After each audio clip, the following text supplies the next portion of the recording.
আসসালামু আলাইকুম, আশা করি সকলে ভালো আছেন। আজকে ভিডিওটি দেখলে জানতে পারবেন যে স্টিলার কিভাবে আমাদের অজান্তেই হ্যাকারের কাছে আমাদের ডেটাগুলো পাঠিয়ে দিচ্ছে। সো স্ক্রিনে দেখতে পাচ্ছেন যে কিছু স্ক্রিনশট এবং কিছু ফাইল আছে।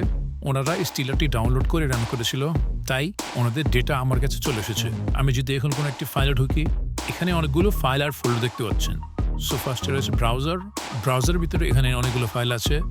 সো ফার্স্টেটা হচ্ছে অটোফিল, এখানে ইউজারের সবগুলো অটোফিল রয়েছে।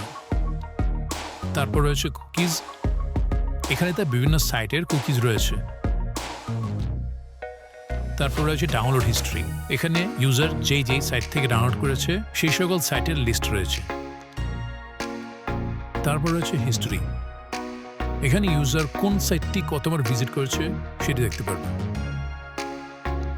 তারপর রয়েছে পাসওয়ার্ড, এখানে ইউজারের সকল সেভ করা পাসওয়ার্ড রয়েছে।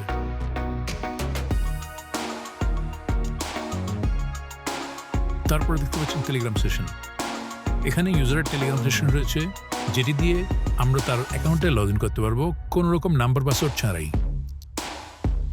তারপর রয়েছে ওয়ালেট, এখানে কিছু নেই, কিন্তু যদি ইউজারের কম্পিউটারে ট্রাস্ট ওয়ালেট, মেটামাস্ক বা এই ধরনের কোনো ওয়ালেট ডাউনলোড থাকতো তাহলে সেটি চলে আসতো আমার কাছে, এবং তার অ্যাকাউন্টে যদি কোনো ডলার থাকতো তাহলে আমি সেটা আমার অ্যাকাউন্টে ট্রান্সফার করে নিতে পারতাম।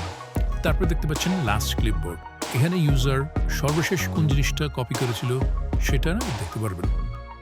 তারপর রয়েছে নেটওয়ার্ক ইনফো, এখানে ইউজারের আইপি অ্যাড্রেস এবং লোকেশন সব দেখতে পারবেন। তারপর রয়েছে প্রসেস লিস্ট, ওই ইউজারের কম্পিউটার থেকে যখন সকল তথ্য চুরি হয় তখন কোন কোন প্রসেসগুলো রান ছিল সেটি এখান থেকে দেখতে পারবেন। তারপর একটি স্ক্রিনশট রয়েছে, এটি হচ্ছে এই স্ক্রিনশটটি যখন ইউজার কম্পিউটারটি হ্যাক হয় তখন এই স্ক্রিনশটটি তোলা হয়েছিল।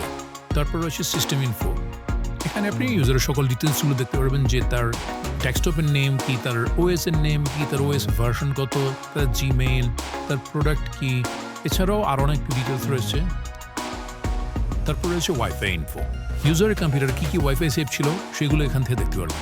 এখানে একটি ফাইল দেখতে পাচ্ছেন build.exe নামে, এই ফাইলটি আমি ভিক্টিমকে দিয়েছিলাম। সে ডাউনলোড করার পর যখন ইনস্টল করে তার ডেটাগুলো চলে আসে আমার কাছে।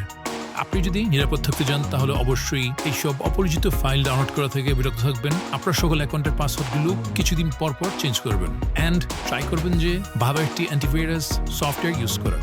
আই হোপ ভিডিওটি ভালো লেগেছে, যদি ভালো লেগে থাকে তাহলে অবশ্যই একটি লাইক দিন অ্যান্ড সাবস্ক্রাইব করে পাশে থাকা বেল আইকনটি প্রেস করবেন।